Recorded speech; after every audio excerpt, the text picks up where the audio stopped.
Oh, hello, and welcome to In Tune Pathways, the podcast. This is the place where we explore autistic identity, culture, and family lifestyle. I'm your host. I'm Kristy Forbes. I'm a late identified autistic woman. I'm an educator. I have ADHD, and I am a PDA autistic. If you're not sure what PDA is, it stands for pathological demand avoidance. Ooh, we'll get into that in future episodes. I'm also a parent of autistic children, and my passion is shifting away from the medical disorder narrative and into a newer awareness and radical acceptance of the social model of disability. Thank you for joining me. All episodes of the In Tune Pathways podcast are recorded on Wurundjeri country. The Wurundjeri and Woiwurrung people are the traditional custodians as part of the Kulin Nation. I pay my deepest respect to elders past and present, and at In Tune Pathways we are committed to the amplification of First Nation voices and decolonisation in our work. Sovereignty was never ceded. This country always was and always will be Aboriginal land. I've lived my life with a PDA autistic profile, being guided by a sense of integrity, among other principles I was not able to understand as a child. I fought against it.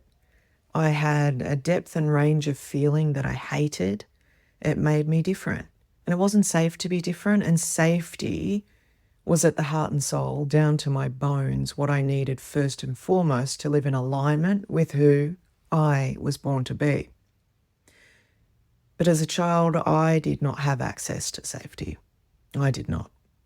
Even when I scan and recall and do my very best to find glimmers of safety, I genuinely can't. In the moments with my grandfather where I felt truly accepted, I was always acutely aware that in the periphery were the realities of those who would shame, berate, misunderstand, judge, openly and avidly criticise me in order to squeeze, smooth out and smush me away from the shape I was. In the moments I felt loved, seen and accepted, I knew it wasn't the bulk of my reality, and after some years, particularly by my teen years, my nervous system would no longer allow those precious moments to be truly felt. Instead, PDA took on a new shape to keep me on guard, hypervigilant, and what it perceived as prepared and safe for the moments that existed outside of the lovely ones. This is because it was paired with trauma. Trauma is almost impossible to avoid for a PDA navigating life because our families can't know what they know until they know it, and often they only get to know it after we suffer, and they suffer.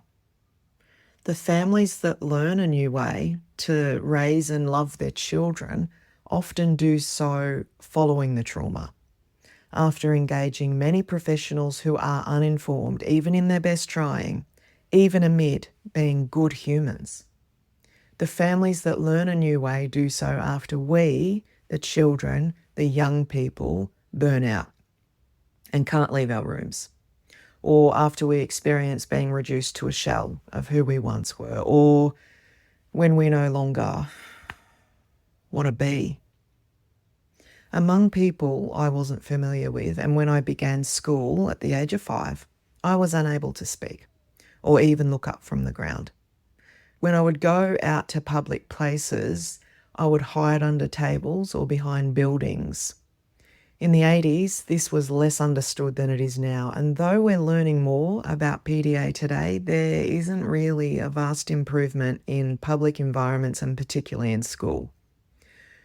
I was viewed as selfish, self-centered, behaving intentionally as a form of punishing others with my silence because I wasn't getting what I wanted.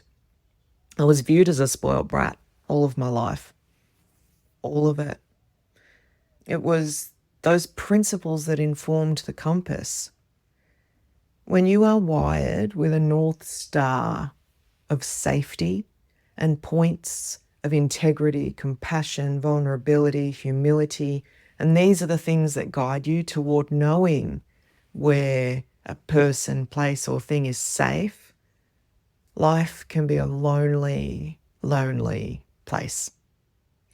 I used to say I had social anxiety, but I have a lifelong informed knowing and understanding that human beings rarely live within the compass we were assigned. We aren't allowed to live within the beauty of ourselves, who we're supposed to be. And when people are robbed of themselves at birth, they often openly project their trauma, their anger, their rejection, and it shows up as disdain for those of us who are perceived as those who will not sacrifice ourselves, even when we cannot.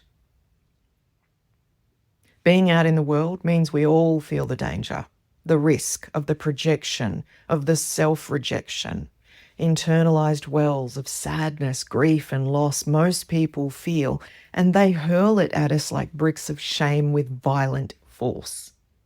This is a human experience. Our parts, our neglected shadows, screaming for light and gasping for air. Fearing being in the company of others is a wisdom. It's an informed, lifelong experience, and it's reduced to being labelled as an impairment. The smushing of us as children morphs into a society of adults laden with shame, and that shame becomes a constant hijacking of who we are all supposed to be, with lashings of who we should be, but who we should be is not clear either.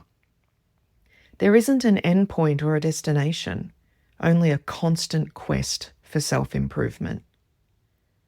Growing up within neurodivergent families often means being surrounded by intergenerational experiences of unidentified neurodivergence that has been survived with alcoholism, addiction, family violence, challenges with living skills, eating disorders, hiding the realities of what we live with because we're taught that it's dysfunction, parental abandonment and neglect, and an inherently felt underpinning of absolutely no safety ever. My parents were not allowed to enjoy me as a child. They were not allowed to be or accept themselves. And their parents, and their parents' parents, and their parents' parents' parents. For many, this is still the case, particularly when we do not know we're neurodivergent. This takes on so many forms, yet the seed is shame, self-loathing, self-rejection. Then comes the projection. I was raised by fight or flight. Nothing was ever safe or made sense because nobody ever felt safe or was provided any sense. Everything was survival. Others would look on and see differently. The eulogies over the years painted a different picture, but PDA sees through it all. When I was old enough to seek semi-liberation by becoming a mother at 18 and moving away to a different state for survival, I became one of those adults and one of those parents, a perfectionist, controlling, ideals that had no real foundation other than societal acceptance, and I projected it all onto my now 26-year-old daughter. I used to say, I'll continue to make amends to my children for the rest of their lives. And I can see now, I said this in a self-deprecating, self-punishing, self-rejecting way. I will continue to be engaged in an ongoing dialogue with my children around the ways in which I caused them harm. I projected the parts of my own trauma I was not aware of and changed the shape of who they were supposed to be. This, however, takes on a new shape today. It's no longer about self-deprecation and depreciation. It is no longer informed by shame and a longing to be punished due to self-loathing. When our children respond to our amends with, I forgive you, Mum. Me, I would say, don't say that. You don't have to do that. Don't forgive me. I'm not worthy of your forgiveness. And I thought I was doing them a favour by keeping myself suspended in shame. And my amends took on the shape of continuing to project my shame and trauma onto my children in the process. It was in the form of rejecting their forgiveness, meeting their love and beautiful words and graciousness about my mothering, with counter-arguments about the ways in which I harmed them and was not worthy of their love. This further harmed them. I continued to rob them of the mother they have a right to. A mother who lives in her purpose, seeks and finds joy. A mother who doesn't have all the answers and models the importance of this to her children. A mother who honours her neurobiology and sits with pain without self-loathing. And a mother who, when she can't honour her neurobiology, when she doesn't sit with pain without self-loathing, does not take that experience and turn it into a shameful one. I moved myself, my children, my energy, my hopes and dreams, my life away from my family in order to be liberated. And I unknowingly and knowingly continued the abuse they left off with as a result of their projection. I picked up the tab. My children picked up the tab. And this is intergenerational trauma in action. Sometimes in our best trying to recover or heal, we don't realise we are continuing to shame ourselves, and it oozes out, it spills over, it riddles our lives like a cancer and becomes a river we all tried to wade through. Some of us drown along the way. I made huge mistakes in my parenting. I traumatized myself. My children and I process this together, and they thrive seeing me recover and be happy. And in turn, they recover and they are happy. I began an intensive program just last week for treatment-resistant PTSD. In my very first session, something unlocked and shifted like a game of Tetris. After 40 years of talking therapy, my therapist allowed me to see that guilt is an indicator of depths and ranges of goodness within. But shame kills. It robs. It continues the trauma and adds to it. It passes the baton. This isn't about our children, it's about us. This isn't about my parents, it's about me. I love and accept and forgive. And I have to take action today to free myself, to liberate myself, to disconnect from those violent bricks. I have to get out of harm's way. It's not about shame or blame. It's about liberation. It's about turning 45 and wanting to be who I was always supposed to be, because no matter how much work I do on myself, on my trauma, on my shame, if I stand in the path of those violent bricks, it's all for nothing. Our recovery, our amends, is our recovery. It's our development of self-love, self-respect, honouring who we were always supposed to be. It's this modelling. It's our modelling this to our children.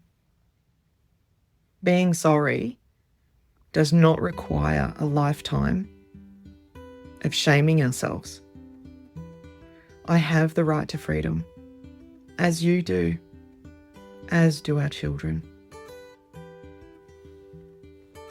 Hey, thank you so much for listening to today's episode of the In Tune Pathways podcast. I'm so grateful for all of the people who bear witness to my pathway as a mum and as a late identified PDA autistic human being. And I want to check in on you. I want to know, do you have access to community? I often don't advertise this because it's such a sacred, principled space, and I feel so privileged and honoured to be able to facilitate this space.